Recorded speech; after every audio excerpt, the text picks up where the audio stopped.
compartir el mensaje de la palabra del Señor Jesús. Hebreos capítulo 10, versículo 25, dice la palabra del Señor así: no dejando de congregarnos, como algunos tienen por costumbre, sino exhortándonos, y tanto más cuando veis que aquel día se acerca.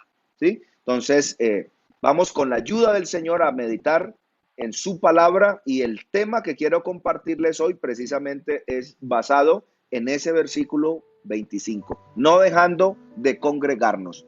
Ese es el título que le quiero poner a este sermón en el nombre del Señor Jesús, no dejando de congregarnos.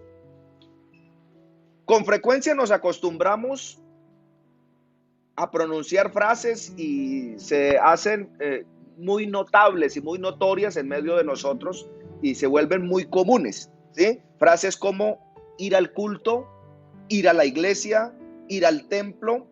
Son frases que han venido tomando una importancia espiritual para nosotros y que se ha convertido entonces en la señal de los cristianos fieles. Me voy para el culto, ¿cierto? Me voy para la iglesia, me voy para el templo. Hoy es culto de jóvenes, hoy es culto dirigido por las damas dorcas, hoy es culto de oración, hoy es culto de escuela dominical o es culto fiesta de salvación. Entonces estamos siempre como conectados, ¿cierto? Con esa frase, con esas palabras, me voy para el culto, y es una señal, ¿cierto? En los cristianos fieles, que no se pierden culto, que siempre están allí atentos, que siempre están pendientes. Cabe resaltar que la asistencia física al lugar de reunión no garantiza la fidelidad de un creyente, ¿cierto? Que sea fiel o no sea fiel no quiere decir que esto lo demuestre por asistir, sino el estilo de vida que haya adoptado en Cristo. Recuerde que ser cristiano es un estilo de vida. Ser cristiano es algo más que levantar las manos y cantar o que llevar una Biblia debajo del brazo. Pero sin embargo eso hace parte entonces de nuestra cultura cristiana y hace parte de nosotros como hijos de Dios, como llenos de Dios, como gente del Espíritu. Israel en el Egipto. Éxodo 26 y 27 dice la palabra del Señor: y cuando os dijeren vuestros hijos, ¿qué rito es este? Vosotros le responderéis: es la víctima de la Pascua de Jehová, el cual pasó por encima de las casas de los hijos de Israel en Egipto, cuando hirió a los egipcios y libró nuestras casas. Entonces el pueblo se inclinó y adoró. Yo creo que usted se acuerda, porque muchas veces hemos predicado y hemos leído y hemos meditado pues en este pasaje cuando Israel estaba en Egipto. Y en medio de estar en Egipto, Israel entonces estuvo en un periodo de 430 años de esclavitud, de malos tratos. Estuvo en un periodo pues muy largo, ¿cierto? Muchos años, muchas décadas, muchas generaciones. Estuvo allá moliendo barro, estuvo amasando ladrillo, estuvo haciendo muchas cosas, unas servidumbres bastante fuertes, donde estuvieron pues de los y de aquellos que estaban allá a cargo, ¿sí? de aquella producción y de toda aquella situación que los tenían pues a cargo los egipcios. Y dice la palabra del Señor que cuando se preguntaran los hijos de ellos, ¿qué rito es este? Entonces les responderéis: es la víctima de la Pascua de Jehová, la cual pasó por encima de las casas de los hijos de Israel en Egipto, cuando hirió a los egipcios y libró nuestras casas. Entonces el pueblo se inclinó y adoró. Entonces, en todo este contexto que yo les hago del pueblo de Israel que estuvo cautivo y que estuvo en esclavitud allá en Egipto por mano de Faraón y de los egipcios, todo este tiempo que ellos estuvieron allá, llegó el momento de que ellos iban a ser liberados, llegó el momento de que ellos iban a salir. A eso se le llama el Éxodo. Por eso está el segundo libro, ¿cierto? Que está inmerso allí en la Torá, en la ley de Moisés, y en ese libro entonces nos narra cómo el pueblo de Israel salió, cómo el pueblo de Israel entonces comenzó a marchar. Y dice la palabra del Señor que llegó el momento cuando ya se hicieron notorias todas las plagas que Dios trajo sobre Egipto y cómo entonces le quebró la dura cerviz del pueblo egipcio y de Faraón también. Faltaba solamente una, y era la señal o la plaga de la muerte de los primogénitos allá en Egipto. Entonces el Señor le habla al pueblo de Israel y les dice: necesito que ustedes me escuchen. Por medio de Moisés, entonces Él les habla directamente y les dice: necesito que ustedes me escuchen y que ustedes estén muy pendientes, muy atentos a lo que va a suceder, porque lo que va a suceder hoy, entonces va a marcar la historia de toda la humanidad, va a marcar la historia de Egipto y va a marcar la historia del pueblo de Israel, porque mañana, después de que ocurra este suceso que va a pasar en la madrugada, mañana ustedes van a salir y se van a hacer odiosos para los egipcios. Ahora no los quieren dejar salir, pero mañana ellos se van a despojar de todo y los van a prácticamente a sacar de Egipto, y entonces es ahí cuando vamos a lograr que ustedes vengan al desierto, me adoren y ustedes sean libres de vuestro yugo de 430 años de esclavitud. Y entonces es así cuando la orden de Dios para Israel fue que se quedaran en sus casas, porque el Señor le habla a Moisés y le dice: dígale al pueblo de Israel que ellos se queden esta noche en casa, porque esta noche va a salir el ángel de la muerte con una espada desnuda y va a entrar a cada casa de Egipto y va a matar al primogénito, desde el primogénito de la bestia hasta el primogénito del rey. Entonces, si están afuera, yo no puedo responder, se van a quedar en casa, se van a ir para la casa. Mire, allí comenzó entonces una cuarentena para el pueblo de Dios. Les dijo: se van a quedar en cuarentena, se van a quedar en casa, y ustedes desde allí entonces se van a trincherar y van a adorar y van a glorificar a Dios y van a hacer algo, van a tomar ese cabrito, van a tomar, y desde hoy van a comenzar a celebrar la fiesta que desde aquí en adelante le vamos a llamar la fiesta de la Pascua. Y entonces en medio de la fiesta de la Pascua va a comenzar hoy. Sí, ustedes van a matar un cordero, van a comer esa carne con hierbas amargas, ustedes aparte de eso van a asar todo allí en el fuego, y con la sangre de ese cordero pascual inocente ustedes van a pintar el dintel de la puerta. Cuando el ángel venga a matar a todos los primogénitos, las casas que están pintadas con la sangre del cordero pascual, el ángel no puede entrar allí, porque yo le di la orden, le dijo Dios a Moisés. Pero eso sí, todos tienen que tener la sangre del cordero pascual allí en el dintel de vuestra puerta. Y entonces el ángel lo que va a hacer es que va a pasar de largo y no va a detenerse allí y no va a entrar al barrio de los hebreos. Y si entra, no va a poder entrar a la casa de vosotros, de los hebreos. Sí, porque yo se lo ordené y porque yo se lo dije, y vosotros estaréis libres de aquello. Entonces la orden de Dios para Israel fue que se quedaran en sus casas mientras el ángel de la muerte pasaba por Egipto. Quienes se quedaran en sus casas en una cuarentena serían guardados de la muerte. Se comerían el cordero asado con hierbas amargas y untarían la sangre en los dinteles de las puertas, allí en las casas. La señal de la sangre era la garantía para la vida para ese pueblo judío, ¿sí? Y ellos en más de una ocasión tuvieron que quedarse en casa para ser guardados. Ahora entonces se nos ha dicho que nos quedemos en casa para guardar nuestras vidas, porque hay una pandemia allá afuera que está matando a mucha gente. Hay una orden de los gobiernos, y nosotros como buenos creyentes, como buenos ciudadanos, hemos obedecido y nos hemos entonces quedado en casa. Quizás solamente hemos salido los días que nos corresponde salir a lo que tenemos que hacer, y luego hemos vuelto a las casas. Sí, el pueblo de Israel también recibió la orden perentoria de parte de Dios: quédense en casa y no salgan, porque afuera está la muerte, afuera está el ángel de la muerte, y él va a venir y entonces va a matar a todos los que estén afuera, y también a todas las casas que no tengan allí el dintel pintado con la sangre del cordero. Entonces miremos cómo Dios comienza a obrar de una manera especial. La sangre era la señal, era la garantía de la vida para el pueblo. Y ellos en más de una ocasión entonces tuvieron que quedarse en casa, tuvieron que quedarse allí. Entonces quietos, estad quietos y esperad la salvación del Señor Jesús. Israel en sus casas como una señal de las promesas de Dios. Dice la palabra del Señor en el primer libro de Reyes, capítulo 12 y el versículo 16.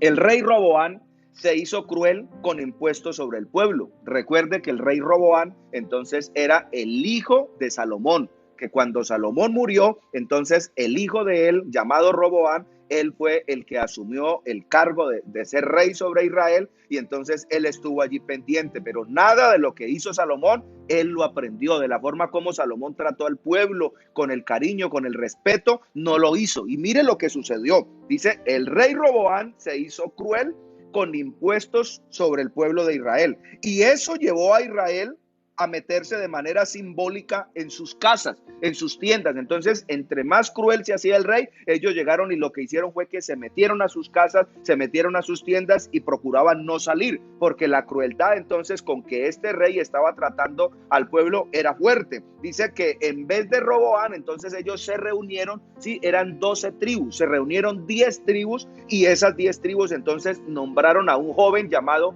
Jeroboam, ¿sí? Que fuera rey sobre ellos, como su rey, y dividieron el reino. Entonces ahí fue donde vino el profeta y tomó un manto y lo partió, y entonces le dio 10 pedazos a Jeroboam y 2 pedazos para Roboam, que era el hijo, ¿sí? de Salomón, y que era entonces este personaje de la casa de David. Entonces es allí cuando nosotros miramos cómo la palabra del Señor nos anima, nos alienta y nos comparte la palabra del Señor, y nos dice entonces todo lo que esto sucede, lo que ocurre. Al final Dios mismo le dijo a las 12 tribus, Judá y Benjamín, que él estaba de acuerdo y que ellos se regresaran a sus casas, porque lo que sucedió, lo que pasó, lo que ocurrió, entonces, ¿qué fue? Lo que sucedió, el pueblo se rebela, el pueblo trae a Jeroboam y dice, bueno, vamos a hacer una guerra y vamos a que esto se vuelva, mejor dicho, una nada, pero el Señor les habla allí al pueblo y lo que les dice es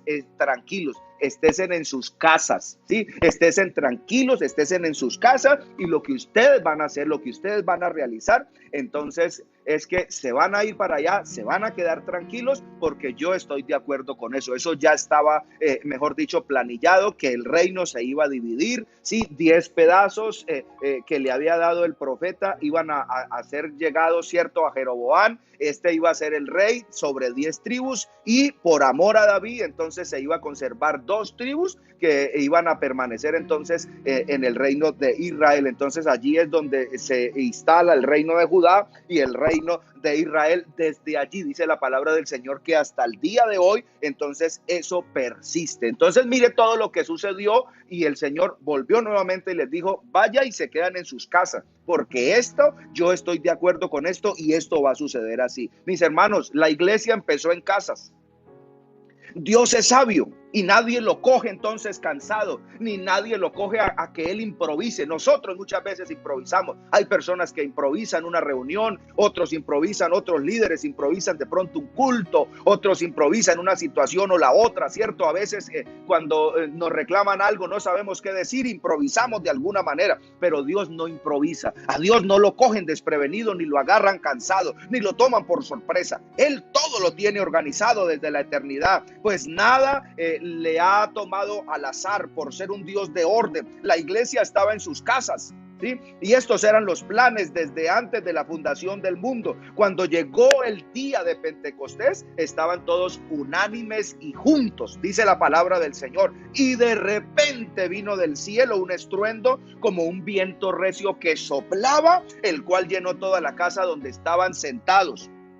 La iglesia en el corazón de Dios. Entonces, si nosotros miramos, la iglesia siempre, desde la antigüedad, siempre estuvo en las casas, y siempre se reunían en las casas para adorar y para glorificar al Señor. Si usted se acuerda, entonces los antiguos egipcios y todos ellos estuvieron allá pues en medio de su país, y el pueblo de Israel estuvo allá como esclavo, pero todas las noches se reunían, no en un templo porque no lo podían hacer, pero sí se reunían en casa, y allí en casas adoraban a Dios. Cuando el pueblo de Israel, entonces en los días de Jesús, dice la palabra del Señor que vinieron tiempos difíciles y vinieron tiempos complicados, y ellos se reunían en casa, y en medio de las casas ellos dice que no cesaban de ir todas las noches por las casas adorando y anunciando la presencia y el mensaje del Señor. Y es ahí entonces cuando el Imperio Romano levanta una gran persecución contra los judíos, contra los hermanos, contra los hebreos, y ellos tienen que comenzar a esconderse. Y dicen que muchos se tuvieron que refugiar desde las catacumbas. Y en medio, recuerde que las catacumbas entonces eran esas construcciones viejas o antiguas, o esos antiguos ductos que estaban debajo de la ciudad. Y ellos allí se metían y tenían que reunirse allí en las catacumbas, a hacer sus reuniones y adorar y a glorificar al Señor. Y lo hacían prácticamente desde sus casas, o lo hacían por familia.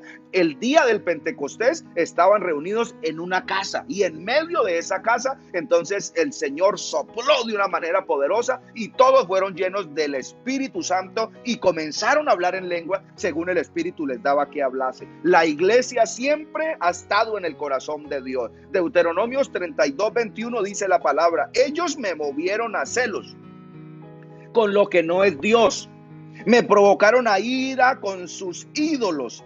Yo también los moveré a celos con un pueblo que no es pueblo, y los provocaré a ira con una nación insensata. Y es ahí entonces, desde cuando le estoy hablando yo este pasaje, Deuteronomios capítulo 32, versículo 21, les estaba anunciando: yo los voy a provocar más adelante a celos con un pueblo que no es pueblo y con una nación insensata. Y es ahí cuando Isaías también dice: he aquí llamarás a gente que no conociste, y gente que no te conocieron correrán a ti por causa del Santo de Israel que te ha honrado, ¿cierto? Y es más adelante cuando Juan le habla al pueblo y le dice, ¿cierto? En el capítulo 1 y el versículo 10 dice que llamarás a una persona que no era pueblo, y entonces a sus hijos vino y sus hijos no le recibieron, mas a todos los que le recibieron, a los que creen en su nombre, les dio potestad de ser hechos hijos de Dios. Y es ahí entonces cuando se viene hacia nosotros y nos da la oportunidad para que nosotros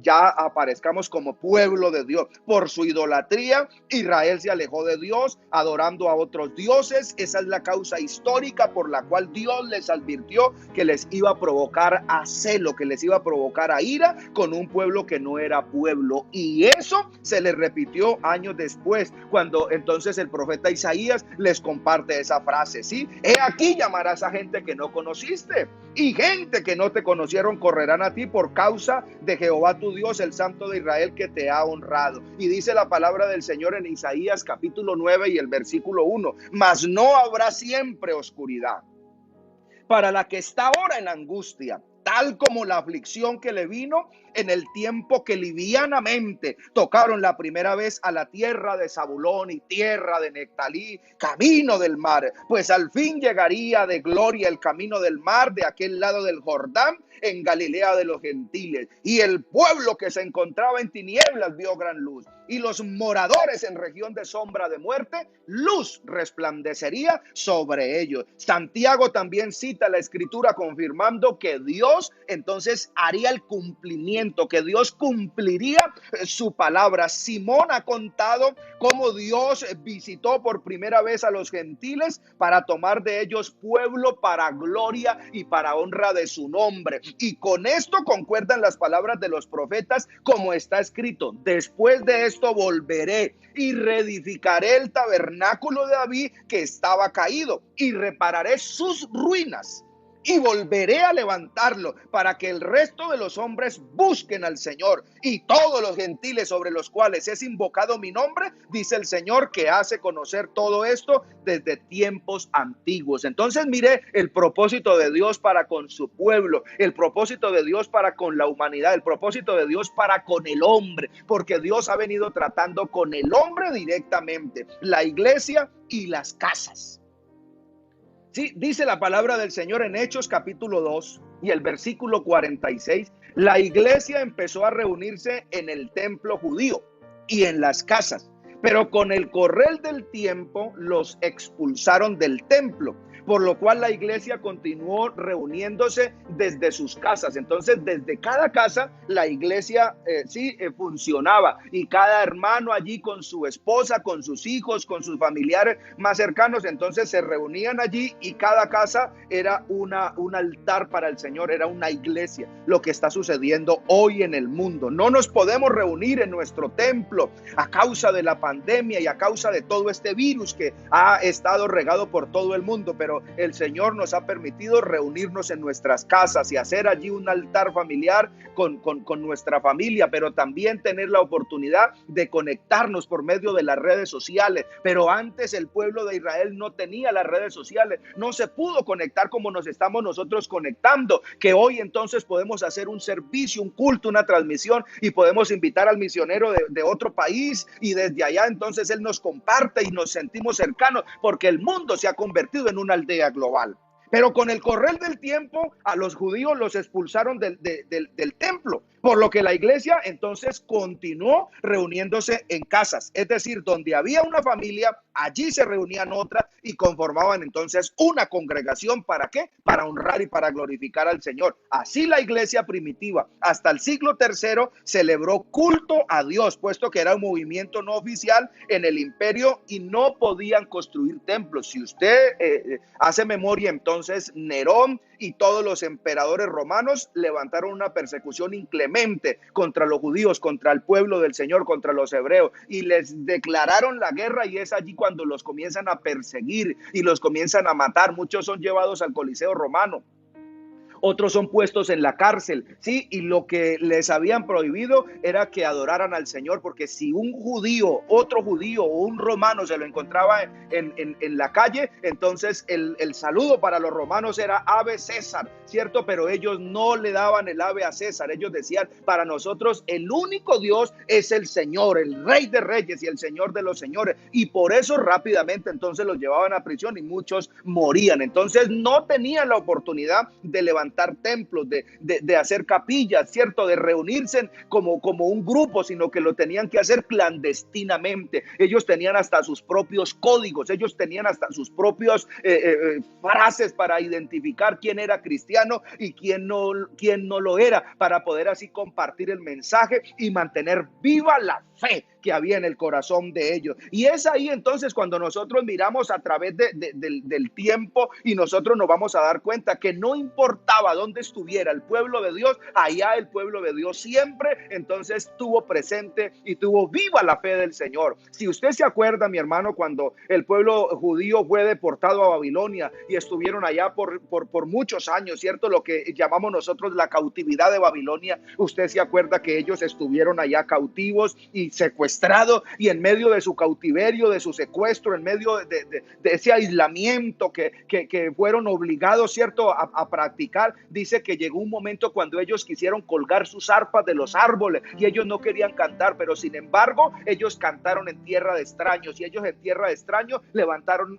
adoración a Dios. No les permitieron allá, cuando estuvieron cautivos en Babilonia, levantar un salón, una iglesia, levantar un templo para reunirse, pero lo que ellos sí pudieron era desde cada tienda, desde cada casa, ellos adoraban a Dios, y las personas que los tenían allí cautivos se acercaban a escuchar cómo ellos entonces le daban la gloria y le daban la honra al Señor. No importa dónde estuvieran, ellos se los ingeniaron para que para adorar y para glorificar el nombre que es sobre todo nombre. Eso a nosotros nos debe decir mucho hoy. Nosotros estamos en casas.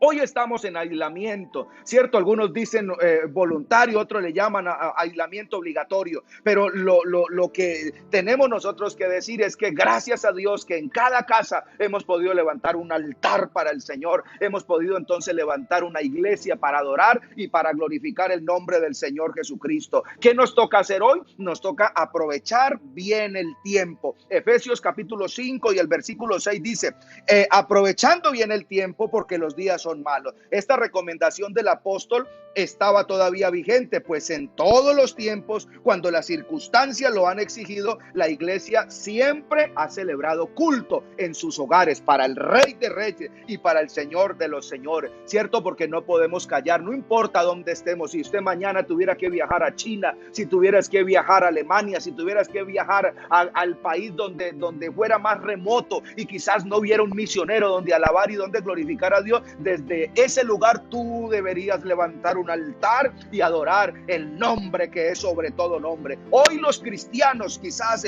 estamos en soledad y en aislamiento, allá en nuestras casas, muchos en el campo, otros allá en la finca, otros en un lugar remoto del país o del mundo, y quizás están en soledad y en aislamiento. El nombre oficial de los que Jesús ha salvado, ¿sabe cómo es o cómo se llama? La iglesia del Señor. No importa si es la iglesia en Ecuador, si es la iglesia en el Perú, si es la iglesia en Estados Unidos o es la iglesia en Colombia. No importa, delante del Señor esa significa o aparece como la iglesia, porque es el nombre oficial de los que Él ha lavado con su sangre, de los que Él ha salvado, de los que Él ha rescatado, de lo que Él ha hecho. Aleluya. Así lo denominó Él mismo cuando dijo: las puertas del infierno no prevalecerán contra la iglesia. No dice la iglesia en tal país o la iglesia en tal parte o la iglesia de tal lugar o de tal barrio o la iglesia de tal parte. Hay muchos que entonces le han puesto otro nombre a la iglesia, que la iglesia de tal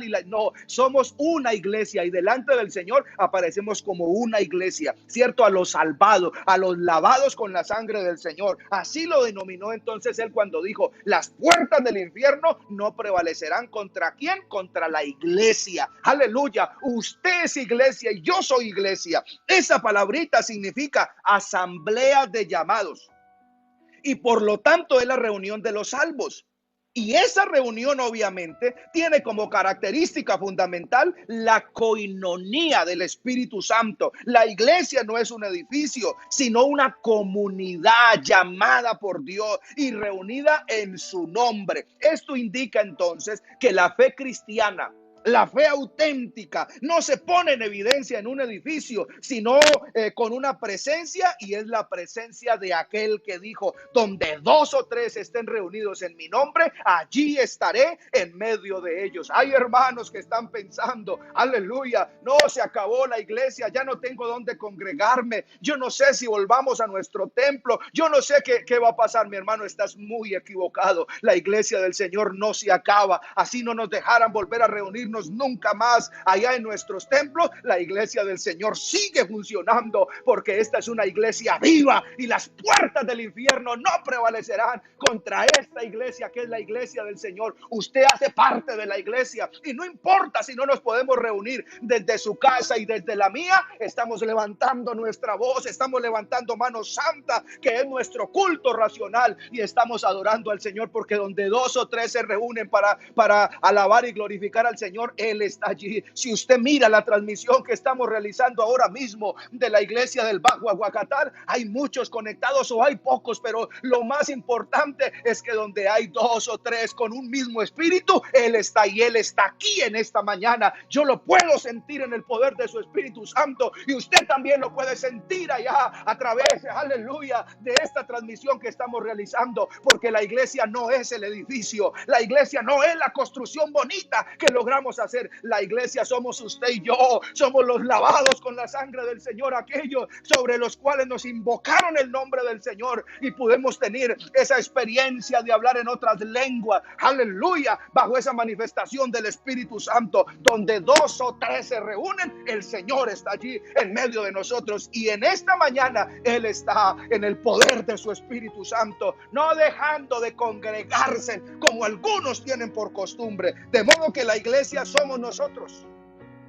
los llamados, y por ello el congregarnos es muy importante. Y si se puede, en un lugar donde estemos físicamente todos reunidos, como siempre, como toda la vida lo hemos hecho, pues gloria a Dios. Pero esto es muy valioso para estrechar lazos de amistad y compañerismo. Pero cuando no se puede, mis hermanos, no se puede, como ahora mismo no nos podemos reunir, no nos podemos exponer, aleluya, tenemos que dar buen testimonio como hijos de Dios. Pero aunque no nos podamos reunir en la iglesia, aunque no nos podamos reunir en el templo, en la planta física donde tú te congregas, aleluya al Señor, eso no importa, porque nos seguimos congregando a la distancia, pero unidos en el espíritu de aquel que dijo: yo estaré con vosotros todos los días hasta el fin del mundo. Si a pesar de tener los medios para estar unidos, celebrándole culto al Rey de Reyes y al Señor de Señores, no se hace o no se hacía antes, entonces ese creyente está con anemia espiritual y no ha conocido al Dios de esta iglesia. Hoy más que nunca tenemos que aprovechar el tiempo, porque dice la Biblia que los días son malos. Con tristeza recordamos muchos hermanos,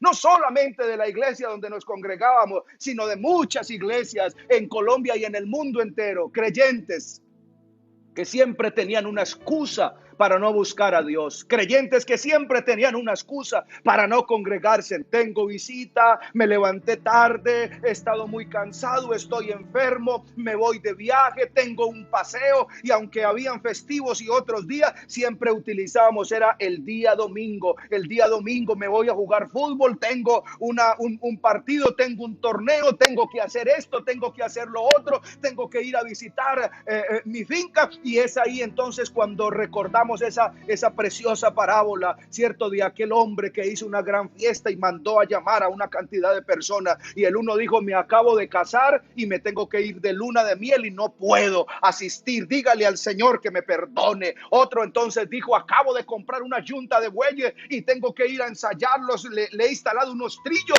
a ver qué tal harán esos bueyes. Otro dijo: acabo de comprar una finca y no te imaginas, pues tengo que ir a probar esa tierra, tengo que llevar allí un perito y tengo que llevar allí a alguien para que me diga si hice una buena compra o no. Y así sucesivamente cada uno sacó excusa para no ir a la fiesta a la cual la estaban invitando. A nosotros siempre el Señor nos ha invitado a una fiesta. Estamos celebrando una fiesta cada vez que nos podemos reunir para adorar y glorificar al Señor, porque Él habita en medio de las alabanzas. Y ha sido una fiesta grande donde la iglesia se reúne a adorar y a engrandecer el nombre que es sobre todo nombre. Pero con tristeza decimos que hay muchos hermanos que tenían esta costumbre de no congregarse, de no asistir, de no llegar al culto, de no adorar a Dios, y les daba lo mismo si a veces pasaban 8 días, pasaban 15 días, pasaban un mes y ellos no se aparecían y ellos no se congregaban. Pero ¿sabe qué es lo triste?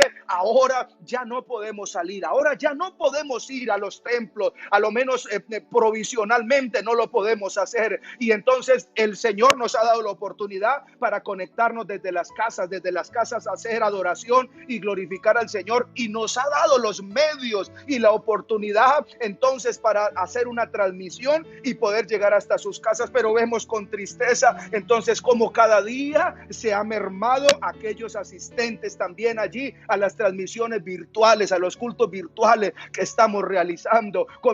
Hablaba esta semana con un pastor y me decía: Johnny, yo comencé haciendo transmisiones con 250 personas, apenas arrancó la cuarentena, apenas arrancó la pandemia.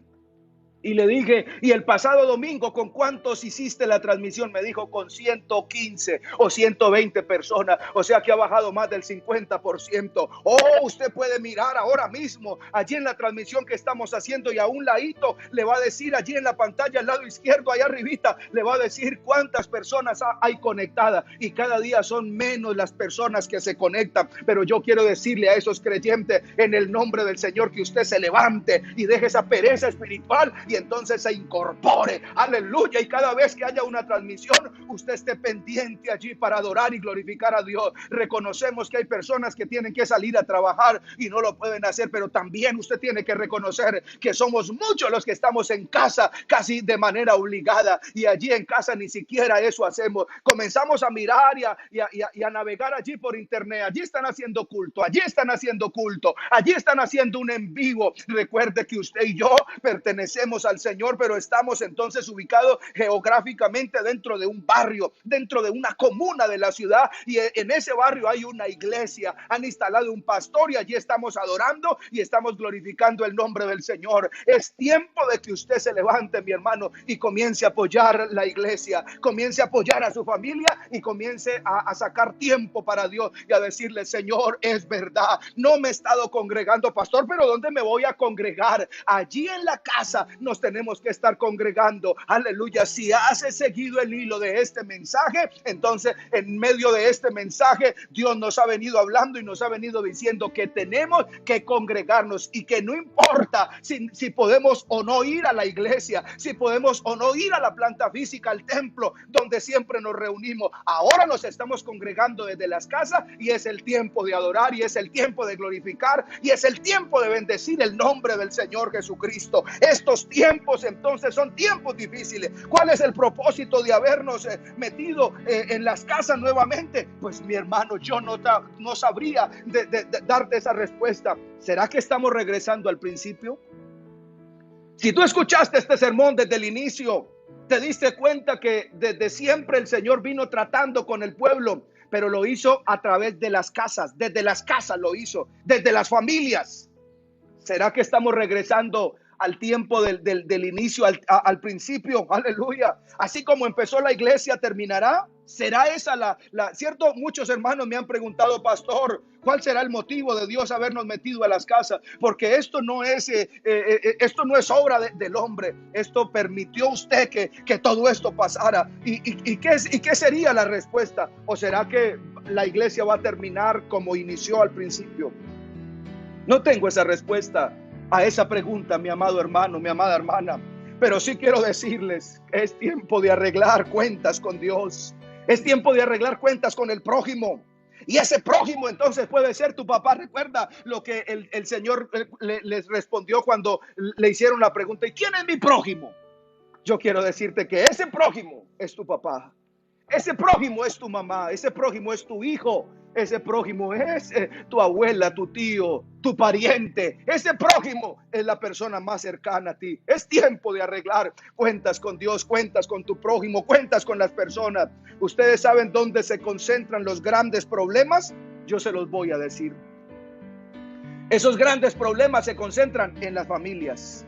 Entre esposos pasan muchas cosas que muchas o pocas veces salen a la luz, salen a flote, por pena, por miedo, por tantas cosas. A nivel familiar se viven cosas complicadas que muy poquiticas veces salen entonces a la luz pública, porque siempre vivimos de una apariencia. La gente ve llegar a dos personas al culto, a una reunión, a un supermercado, y los ven que caminan juntos, pero aunque estén juntos, aleluya, aunque anden, cierto, no están juntos, porque el uno está por un lado y el otro está por otro lado. Aleluya. La verdad, si hay alguna institución que necesita urgente el cuidado, la atención y la comprensión, esa se llama la familia. Aleluya. Muchos problemas que hay en las familias se ven reflejados en los semáforos, en las calles y en las vías de la ciudad. Se ven reflejados en comportamientos agresivos, cierto, en las empresas, en las vías, en los semáforos, en toda parte. Gente agresiva, gente a la defensiva, pero todos esos problemas vienen desde la familia. Y prueba, aleluya, y pueda crecer en sus relaciones, que limen aspereza. Pero lo que Dios quiere hoy no será, mi hermano, que Dios permitió que nos metiéramos a las casas para que cada uno entonces pudiera fortalecer lazos con familia, con su familia, para que cada uno pudiera limar asperezas con su esposa, con sus hijos, para que cada persona entonces pudiera tener un hogar feliz, un hogar maravilloso, un hogar precioso. Esa esposa que tienes en casa es una tremenda bendición. Ese esposo que tienes en casa es una tremenda bendición. Esos hijos, valora, apoya. Sí, es tiempo de entonces nosotros estar unidos. Es tiempo, aleluya. Estoy seguro que Dios quiere que la familia se fortalezca y pueda crecer en las relaciones, que limen asperezas, que se puedan compenetrar de la mejor manera. Si hay alguien que necesita una intervención divina, una intervención especial, es la familia. Y qué mejor oportunidad ahora que ya llevamos casi 2 meses metidos en casas con la familia. Nunca antes habíamos pasado tanto tiempo juntos con la familia. Aleluya, ni siquiera en época de vacaciones habíamos pasado tanto tiempo juntos con nuestra familia. Mejor dicho, hay muchos integrantes allí y todos esos integrantes necesitan de la mano de Dios, necesitan del cuidado de Dios y necesitan que tú también coloques de tu parte para que Dios comience a obrar de una manera especial. Alguien me preguntaba en esta semana: pastor, ¿y cuándo va a terminar todo esto? ¿Cuándo va a acabar? ¿No será que Dios está esperando que tú arregles con tu familia? ¿No será que Dios está esperando que todo el mundo arregle allí en casa y que cambiemos y que seamos mejores personas, mejores seres humanos, mejores esposos, mejores hijos, mejores ciudadanos, mejores vecinos, mejores parientes? Hoy Dios nos llama a la reconciliación. Si hay alguien que se encuentra alejado de Dios, si hay alguien que ha extraviado del camino o lo ha embolatado, hoy yo te digo en el nombre del Señor: vuelve tus ojos a Dios. Vuelve tus pasos a Él. Hoy que todavía respiras, hoy que todavía tienes la oportunidad, hoy que te mueves, que estás vivo. Y si estás vivo, solo es por la gracia y por la misericordia del Señor. Hoy Dios nos llama a la consagración debemos de subir al monte, debemos de acercarnos a Él, hay que reactivar la relación con Él. Hay muchas personas en la antigüedad que decidieron seguir en pos de Cristo, en pos de Él, sin temor a nada y sin temor a nadie. Gente que dejó todo por Él y que lo siguió, y que lo siguió de corazón y de verdad. Respondiendo, Él le dijo: amarás al Señor tu Dios con todo tu corazón y con toda tu alma y con todas tus fuerzas y con toda tu mente, y a tu prójimo como a ti mismo. La fidelidad es una actitud de alguien que es fiel. Es tiempo de ser fieles a Dios. Es tiempo de volver a Dios. ¿Qué es la fidelidad? Es esa actitud de alguien que es fiel, de alguien que es constante, de alguien que es comprometido, ¿cierto? Con respecto a los sentimientos, a las ideas, a las obligaciones, de alguien que puede asumir algún compromiso seriamente. Deriva de la palabra en latín fidelitas, que significa servir a Dios. La fidelidad de Dios es la capacidad, el poder o la virtud de dar cumplimiento a las promesas hechas o realizadas. Es una característica de quien es leal. Es una característica en quien se puede confiar y quien puede creerle a Dios, porque es honesto, porque es respetable. En su nivel más abstracto implica una conexión verdadera con una fuente o fuentes fidedignas. Tener fidelidad es una expresión usada para nombrar a lo que tiene constancia. ¿Qué tal si alguien en esta mañana se compromete delante de Dios y le dice: Señor, fidelidad total a usted a partir de hoy, fidelidad total, dependencia absoluta de Él, confianza en sus promesas?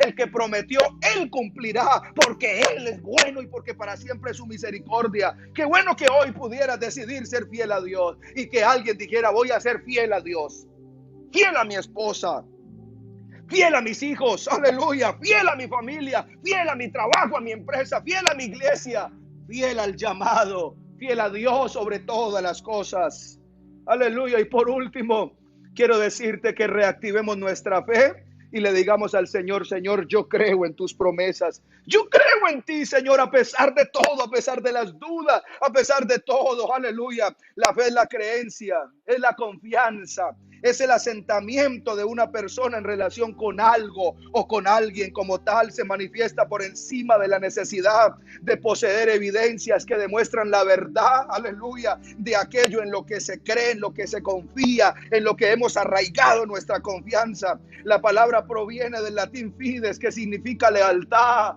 aleluya, fidelidad. Por medio de la fe, la persona logra creer en la verdad revelada, esto es, en Jesús, como el Mesías, como el Hijo de Dios, como el Rey de Reyes, como el Señor de los Señores. Esta fe infunde los sentimientos de esperanza y de caridad. Se entiende también que la fe es un don que ha sido infundido en la persona por medio del Espíritu Santo. Ella conduce a la relación con Dios, ella conduce a la relación con Él, a una cercanía. Esto implica que en la fe, en el cristianismo, no se limita apenas a aceptar por válida la doctrina, sino a vivir de acuerdo a las enseñanzas, aleluya, al Señor. Por eso, si así habla el Señor, miren, yo pongo una piedra en Sión, una piedra a toda prueba, una piedra angular, escogida, bien cimentada. El que tenga fe no vacilará, dice Isaías capítulo 28 y el versículo 16. Dice Eclesiastés 25:12, el temor del Señor es el comienzo de su amor, y por la fe que uno empieza a unirse a Él. Aleluya al Señor. Dice Mateo 17:20, les aseguro que si tuvieran la fe del tamaño de un grano de mostaza, ustedes le podrían decir a este monte: traspásate, trasládate de aquí a allá, y la montaña se trasladaría y nada sería imposible para ustedes. Dice Mateo 21 y 22, Jesús le respondió: les aseguro que si tienen fe y no dudan, no solo harán lo que yo acabo de hacer con la higuera, sino que podrán decir a esta montaña: retírate de allí y pásate allá, aleluya, y pásate al mar, y así lo hará. Todo lo que pidan en oración, con fe, ustedes lo van a recibir, porque Él lo ha dicho. Recuerda, mi hermano, recuerda, mi hermana, recuerda, mi amigo, no dejando de congregarnos como algunos tienen por costumbre. Ahora estamos en casa y toca desde casa. mañana desde la iglesia y luego no sabemos desde dónde, pero puede pasar que aunque estés en casa, no estés congregándote, no estés pendiente de las transmisiones, no estés orando, no estés leyendo la palabra, no estés acercándote a Dios, estás alejado, entretenido con tantas transmisiones de tantas congregaciones que a la vez no ves ninguna. Es tiempo de que te acerques, de que llegues, de que estés a los pies de Cristo. Son tiempos malos, son tiempos peligrosos, son tiempos difíciles, aleluya, que Dios nos guarde y nosotros nos dejemos guardar. Recuerda que para tiempos difíciles Dios ha levantado familias fuertes. Recuerda que para tiempos difíciles Dios ha levantado hombres fuertes. Hoy esos hombres fuertes somos tú y yo, que estamos allí al frente y que estamos haciendo la labor. Unas personas entonces están viendo que las cosas pasen y otras personas estamos haciendo que las cosas pasen. Yo te invito para que tú no seas un espectador, sino que seas protagonista en estos tiempos que Dios necesita a alguien como tú y como yo.